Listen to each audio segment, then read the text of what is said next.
Uh, um, I didn't hit a lot of home runs or knock in a lot of RBIs, but I know how Lou Gehrig felt.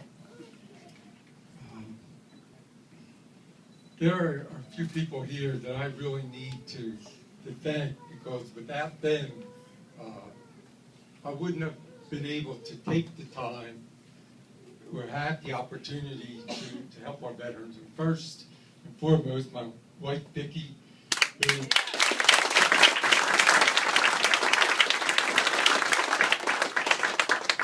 my children. You know, when you get involved in work like this,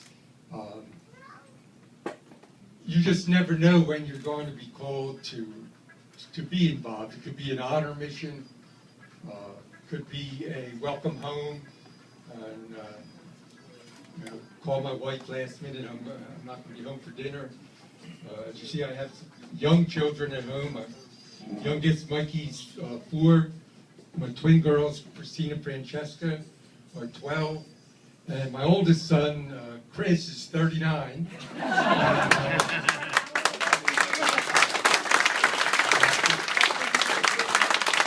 There's also 4 that aren't here that are working or playing. But there was a time in my life when veterans weren't the most important thing to me. I was very lucky to be raised in an era in the early 60s when America and the flag was so important, and patriotism was just so relevant. My dad was a World War II veteran. I lost 2 uncles in Europe during World War II. And along came the Korean War, and I had a couple relatives that fought in Korea. And then we got involved in an unpopular war in Vietnam, and it kind of set the tone for us young people that grew up in the late 60s, early 70s. And it seemed easy to forget what our veterans had done. And I spent about 15 to 20 years of my life between the 80s and 2000 with my good friend Al Zentmeyer. We were involved doing a lot of sideline photography and locker room interviews. We got to meet all the superstars and the people that I idolized: Roger Staubach, Tom Landry, Ron Jaworski, Mike Schmidt. I mean, these were guys I thought, man, this is what life was about. And that was until 2 planes flew into the World Trade Center. And it was like a transformation for me. I kind of realized that we were worshiping the wrong people. Kind of like my dad and my mom's family must have felt on the day that Pearl Harbor was struck. And as I stand before you today, and my brother's a Vietnam veteran, I had the opportunity to join a motorcycle group that honored veterans.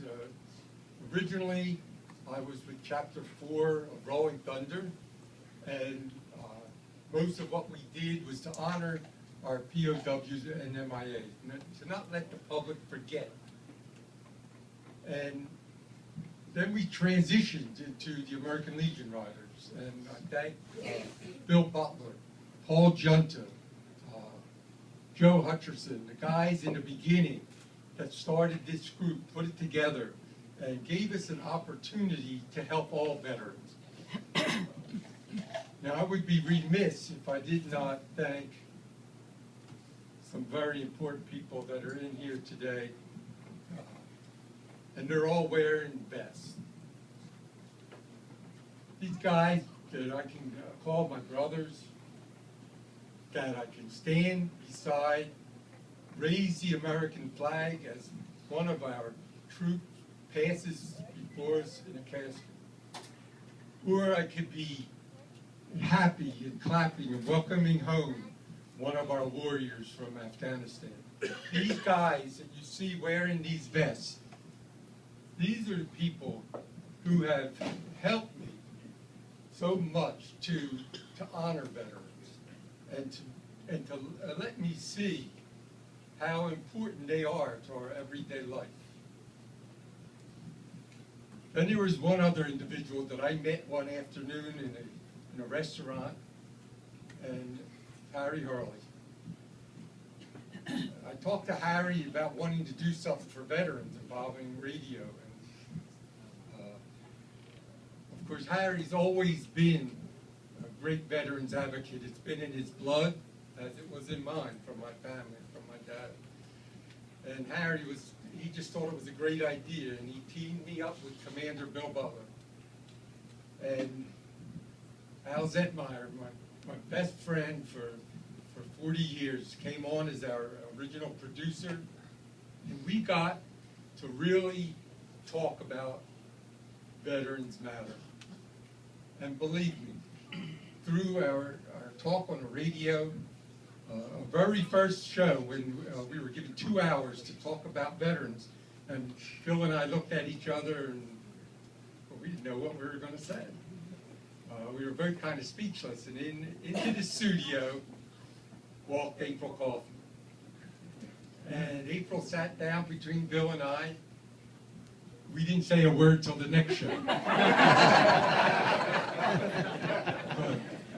What?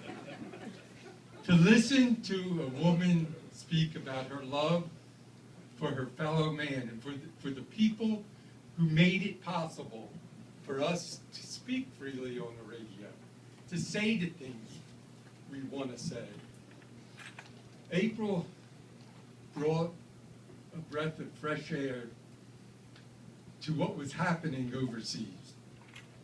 We knew that the things that were happening for our Vietnam veterans, for our Korean veterans, the ones that were coming of age and weren't getting the treatment they needed.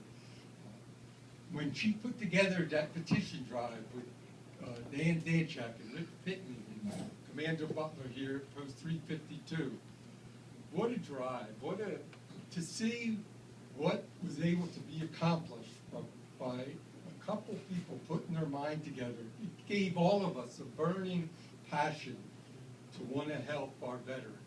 When I look around the room and I see Russ Boniavani and Marco Polo Smigliani,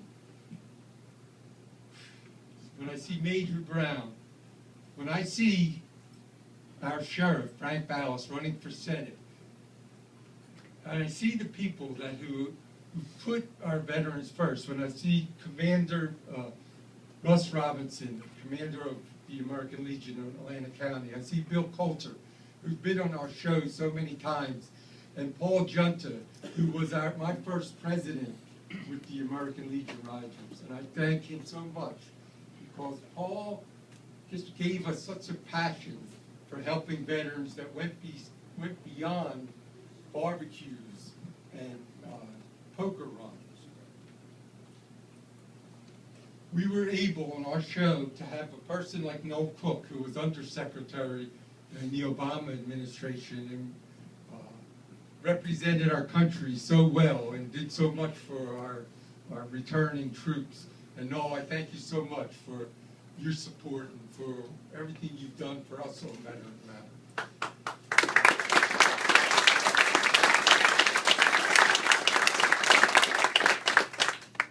And then for my fellow committee members on the Wounded Warrior Gallivanting, Donna, Dawn, Eddie, Kim, if I'm missing anybody that's in the room that served on those committees, that brought to the forefront our troops, the guys that are coming home with catastrophic injuries, and then those that you don't see their wounds, the guys and the women that are walking around with the silent injuries, the TBI, the PTSD, and my great brother, Ed Fanador, and his better counterpart, Arnie.